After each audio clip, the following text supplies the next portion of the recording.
Fry up them okra. Let's go. Gotta go. Somebody gotta get to work. Jason ain't got no apron. Well, then these are gonna be some messed up okras. My name is Glenn, and I'm from the Atlanta area. I was born in Atlanta, but I was raised in a small town. I'm Shane Babin from Gonzales, Louisiana. The jambalaya capital of the world. It's like right in between. My name is Kevin Smith. I was born in Amory, Mississippi, 1968.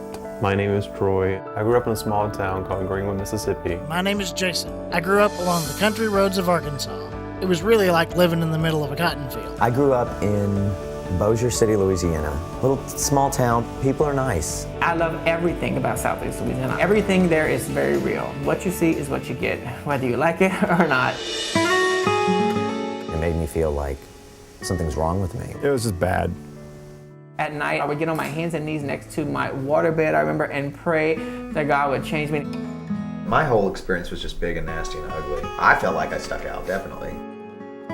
I knew emphatically, okay, I'm gay, so I'm going to hell.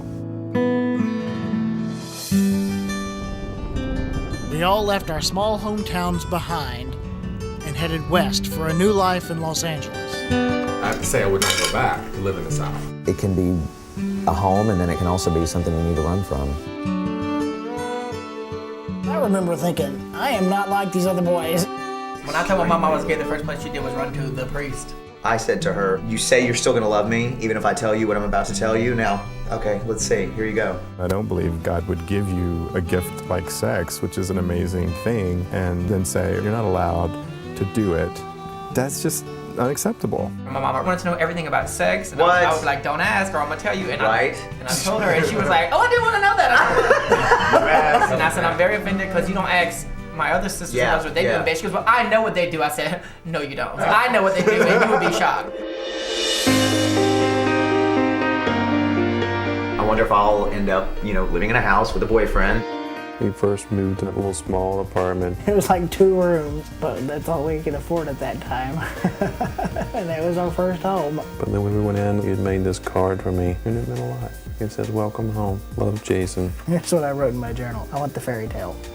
Is that in my head or in my heart? Perhaps both. I think this is it. I found the one. Now we have to make the fairy tale come true. He's more than I ever expected. If I would have ever thought that I could have the life I have today, a committed relationship, a house, 2 dogs who are our children. If I had known that, I'd have known I was living for something. Maybe I would have lived for the future instead of the very day. You'll get to a place where it gets so much better, where you can leave if you need to. You can go somewhere where it's comfortable. To the future. To the future.